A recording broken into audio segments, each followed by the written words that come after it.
Is it Citigroup's big mistake, or is it dot-com bubble 2.0? Why the $3.5 trillion stimulus package is likely dead on arrival, and those Evergrande bonds we talked about on Monday's show, well, reports suggest they just entered a technical default. Answer those questions and more on today's show. I'm your host, Steven Van Metre, and thanks for joining me today. As you'll notice, we're back at the racetrack being the Bond King. I told you the horses got a little frightened, but they're back because we've got to talk about not only today's Treasury bond auction or note auction, but we've got to talk about what big mistake Citigroup is admitting. They're openly admitting they made, and let's go right into those reports and see what's going on with Citigroup. Now, their head chief equity strategist, Tobias Levkovich, has issued multiple dire warnings. Now, this guy, if you think I'm bearish or you think some other people are bearish, this guy has issued multiple dire warnings about a euphoria on Wall Street. Now, we're talking about how it looks like 1999 again. And many of you remember what happened after the party in 1999 ended, after that music stopped where equity prices went. And his year-end equity call for the S&P 500 is 4,000, which is quite a bit lower than it is now. But he's been forced to acknowledge in a note to his clients that he's made significant quote-unquote mistakes in his prediction. But he's holding to his guns that the S&P will get to 4,000 by the end of the year. Now, this is a big mistake on his part, but let's dig into where this comes from, and we've got to go back to June of 2020 to this article here on Bloomberg, where once again he was warning of equity euphoria at the highest level since 2002. Again, as it notes, take stock, because if you're invested in stocks, you should have something that's hedging your risk or some sort of strategy that's doing that, because you may need that after you see what's going on here. According to Bloomberg, U.S. investors have plenty of reasons to be concerned about the sustainability of the stock market advance. Remember, this was June of 2020, so the market's up even more since then. They don't seem to want to hear them, but Wall Street is embracing the animal spirits at the fastest pace in decades, forcing skeptics to give in or fear missing out on a rally that could lead to a gap in performance they won't be able to close. To Citigroup strategists, including Tobias Levkovich, the price action is the exact opposite, keyword opposite, of the rout in March, where one wave of liquidations triggered a cascade effect. Come June, the bank's panic euphoria model, which we're going to look at here momentarily, which tracks metrics from margin debt. So this is money borrowed to buy stocks, to options trading, which is speculative investing, and newsletter bullishness. So, you subscribe to those newsletters or you read them, it's taking in all the factors of, are newsletters bullish, are investors borrowing money, and are they taking speculative risk with their money to invest? Showed sentiment at the most extreme level since 2002. Wait till you see it now. Now remember, this was June 2020 when the tech bubble was dissipating. Positioning may be overly extended, the strategist warns, and investors may not be factoring all the potential risks. Well, we know they're not. Let's take a look over here at his call. This is wrong. It should say 4,000. So he's saying, look, stock prices could go back to where they were at the end of March last year, or March of this year. Now let's take a look at their model. This is the Citigroup Research U.S. Equity Strategy Desk Panic and Euphoria model, and let's look at how it works. Now you see there's two light blue lines here. Panic, so it's suggesting market panic is above the top line, and euphoria is above the top line, and panic is below. I've got them backwards there.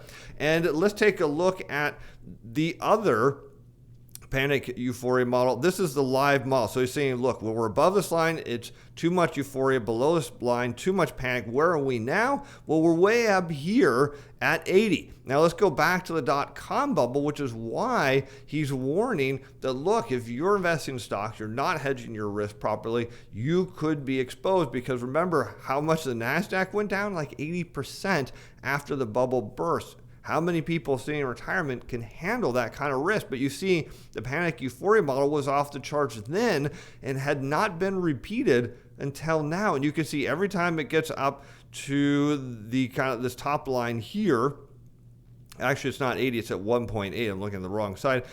When it gets about 0.35, it reverses, saying there's just too much euphoria. And now we're way up here, suggesting that the market at some point could see a dot-com bubble-like burst. Now, is that realistic? Well, we'll go to this chart here from Kalish Capital that looks at the total market cap of stocks with a price to sales ratio greater than 20 times, which is ridiculous. So that means when you are paying for a stock with a price to sales ratio of anywhere near that, well, you're overpaying for your stocks. Well, here you come back to the 1999 bubble, the dot-com bubble.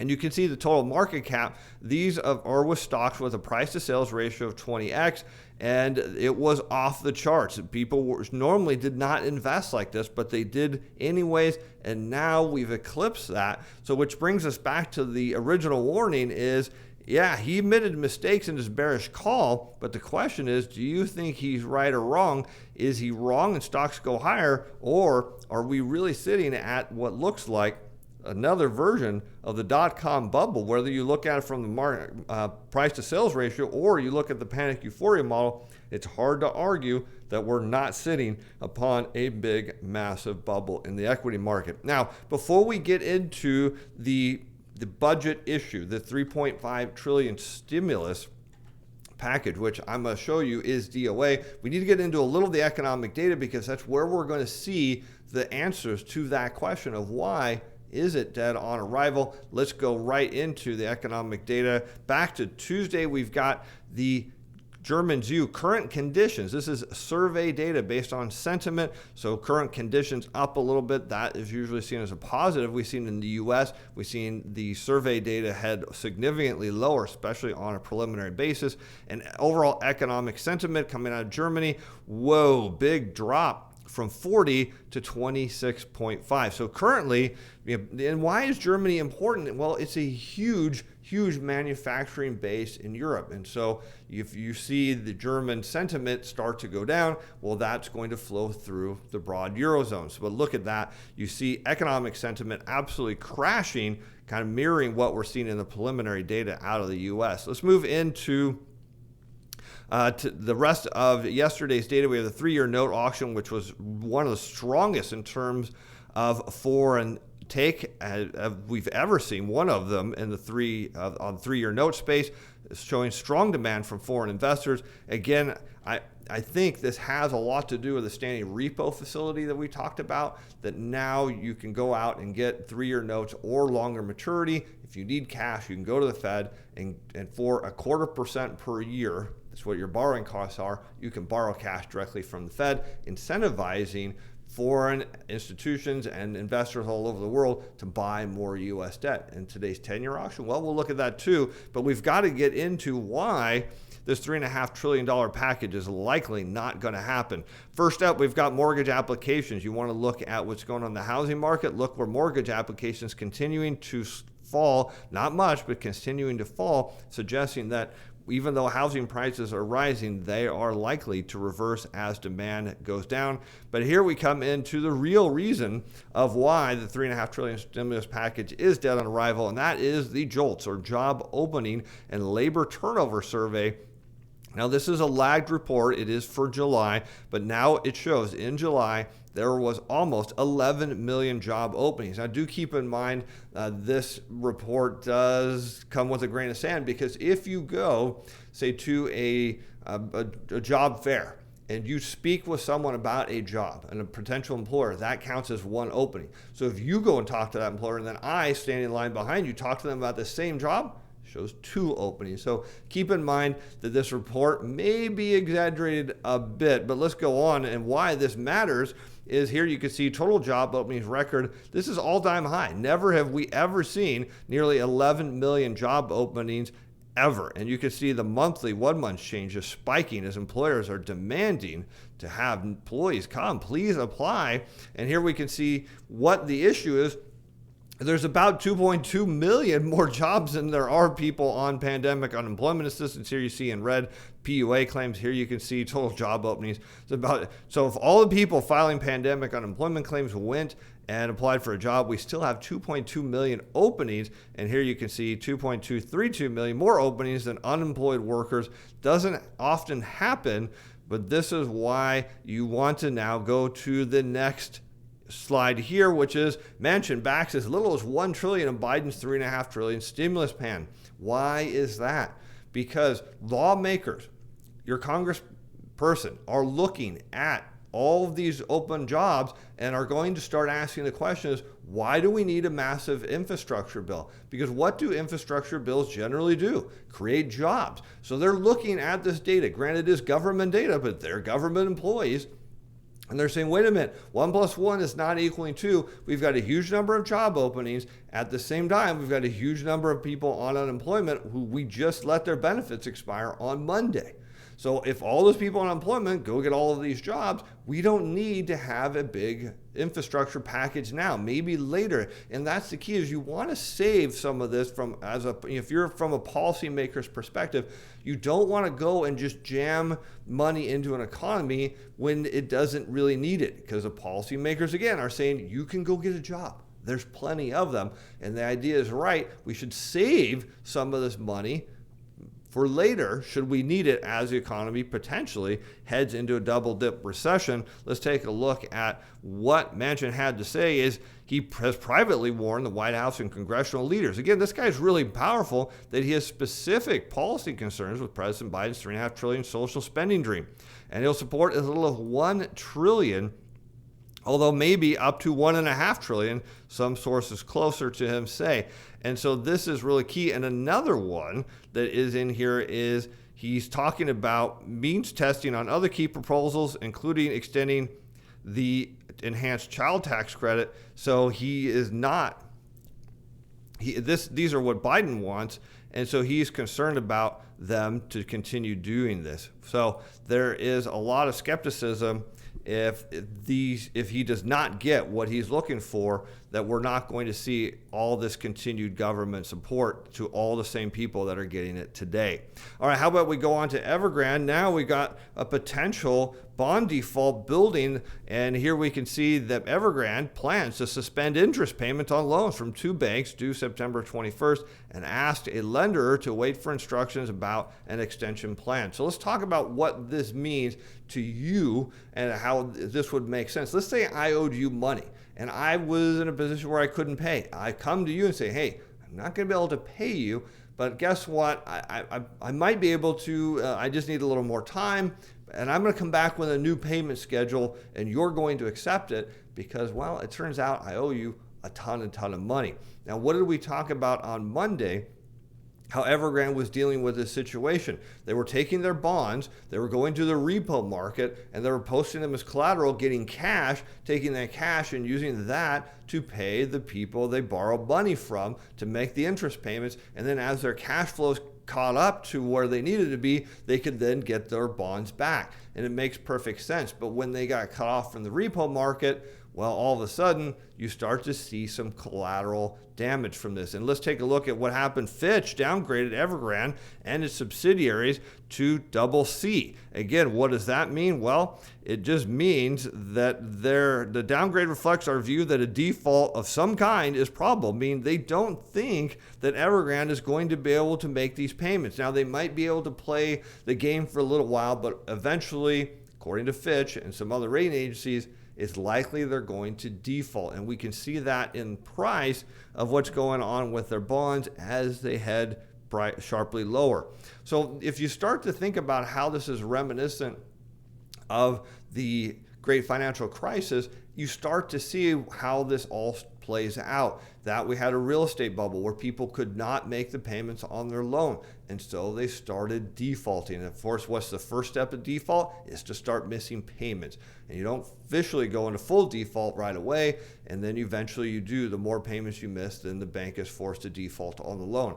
So what does this mean from an investor perspective? Well, you'll see investor money pulling out of these type of bonds, not just Evergrande, but they're going to look at companies similar, because what do they think? Hey, if there is rot in this part of the economy, then there's probably rot in other companies like it. So I need to get my money out. So you'll see investors start to pull funds.